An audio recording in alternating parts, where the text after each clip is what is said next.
The convicted felon currently heading the US administration has finally spoken the truth. Something that was a public knowledge to all of us, but no one in the US administration admitted it. In fact, anybody who pointed this out would have been called an anti Semite. But Donald Trump has now confessed that Israel has historically controlled the US Congress. Yes, I'm not making this up. In his latest interview with the Dailycaller website, he said that Israel has always enjoyed total control over Congress. He made this astonishing confession in response to a question on whether he was concerned by the waning support for Israel in the US. He said, and I quote, "There was a time where if you wanted to be a politician, you couldn't speak badly about Israel. Israel was the strongest lobby I have ever seen. They had total control over Congress." End quote. Trump then admitted that the Israeli lobby in the US Congress had been badly hurt because of its ongoing genocidal campaign in Gaza. Of course, he didn't use the word genocidal campaign. I'm saying that. Not too long ago, a poll conducted by the Harris poll and Harris X found that 60% of young American voters aged between 18 and 24 supported Hamas. The question was, in the Israel-Hamas conflict, who do you support more, Israel or more Hamas? Half of all respondents said they believed Israel is committing genocide in Gaza. 51% respondents said that their criticism for Israel was due to their concern over the violation of Palestinian human rights rather than anti-Semitism. These sentiments have also reflected amongst US lawmakers. The Telegraph newspaper has reported how Trump's own Republican Party was witnessing a growing divide over this issue. I told you recently how prominent MAGA names such as Marjorie Taylor Greene, Steve Bannon, and Tucker Carlson have decided to take on the powerful Israeli lobby in the US called AIPAC. MTG had gone to the extent of stating that this foreign lobby group was illegally operating in the US. Not that Trump has suddenly developed compassion for Palestinians. He is an evil man who only cares about his Israeli masters who bankrolled hundreds of millions of dollars to fund his election campaign. He also sees a great opportunity to ethnically cleanse Gaza to expand his real estate empire. We live in a twisted world where war criminals like Benjamin Netanyahu and his fellow terrorists in the cabinet get away even after committing the most heinous crimes against humanity. And politicians like Trump and his Western allies face zero consequences despite sponsoring the biggest Holocaust since the Second World War.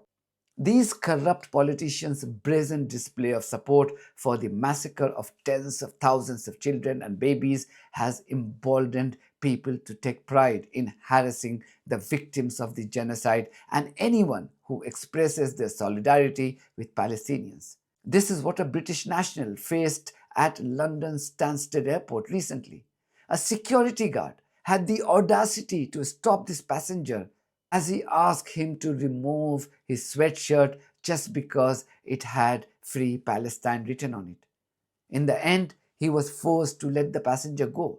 But the fact that he stopped him and defended his decision shows how our corrupt and genocidal politicians in the West have normalized war crimes and ethnic cleansing. Just so you know, I'm filming because Film me all you like. All right, so what is it? I'm asking you if you'll remove your sweatshirt in here, Paul. you want me to take this off? Why? Because I've asked you to. Very politely. I haven't caused you any issues. Yeah. I don't know where you are. Just come up to me and say to take my... Because I work for the airport. It says Free Palestine. Yeah. What's wrong with that? I'm asking you to take it off. Yeah, but why? I don't make policy. Where does it say you can't wear So I'm not something? arguing with you. I No, appreciate okay, you're you trying know, to film argue it it. because it looks exciting. I need show me where it says I can't wear this. Sir, I don't think so. I'm being polite. I know you're being polite. I really want you to get your flight. I don't want to detain you here. And Detain me. Yeah, stop me. If you're gonna say that I can't wear this, you're gonna have to show me. Central Ambassador Paul. Apparently I can't wear my Free The Palestine. passenger's refusing to remove his sweatshirt. Yeah. So if I had like an Israeli flag, would you have told me to take it off? You're not gonna answer that, are you? Yeah?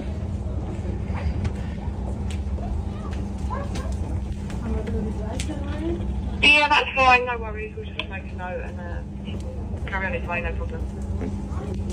Don't do that again, yeah? Stupid. This is happening to people who support the victims of a genocide. After Netanyahu and his brutal gang of terrorists displayed their savagery for 2 years without a break. Just imagine if an Arab country had committed even a fraction of what Netanyahu and his despicable gang members have done in Gaza for 2 years. That Arab country would have been declared a terrorist nation by Western countries, and anybody supporting that country would have had to pay a heavy price.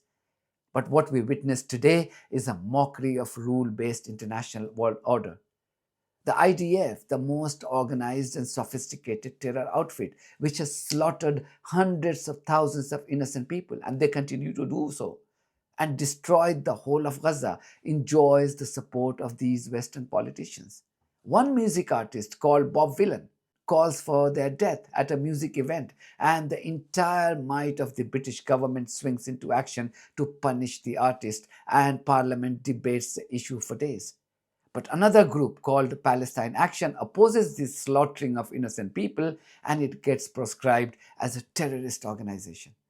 The UK police then arrest hundreds of people, including elderly in their 80s and 90s, and disabled just because they oppose the government's decision to declare Palestine Action a terrorist organization. British Foreign Secretary David Lammy, who many believe has been a disgrace in his role, was once again indulging in ticking the box exercises yesterday in Parliament. All words, no action. You have to admire his audacity that even today, after 2 years of Israel's genocidal campaign and months of Israeli terrorists shooting starving Palestinians to death, this Lammy fellow was blaming Hamas for those deaths. We need a massive humanitarian response to prevent more deaths. Crucial NGOs, humanitarians and health workers allowed to operate, and stockpiles of aid on Gaza's borders released. As a result, in the past 3 months, over 2,000 Gazans have been killed trying to feed their families. And Hamas themselves are exploiting the chaos and deliberately starving Israeli hostages for abhorrent political purposes. It seems the current Labour government is in a race to outsmart the one headed by Tony Blair. Keir Starmer appears to have decided to emerge as a bigger supporter of savagery and genocide than Tony Blair. Hence, his refusal to take decisive actions to stop Israeli madness in Gaza. Little do these warmongers across the Atlantic realize that they are making themselves permanently irrelevant as more and more people see their real faces. It's only a matter of time before they become politically irrelevant and find their names in history books as villains and an enemy of humanity. That's it from me. Thank you very much for your support of this platform and our journalism on buymeacoffee.com and Patreon. If you too think that our journalism is worth supporting, then you too should consider becoming part of it. Details are there in the description of this video. In the meantime, if you haven't subscribed to my channel, please do so, because that's one of the many ways you can support independent journalism. God bless you all.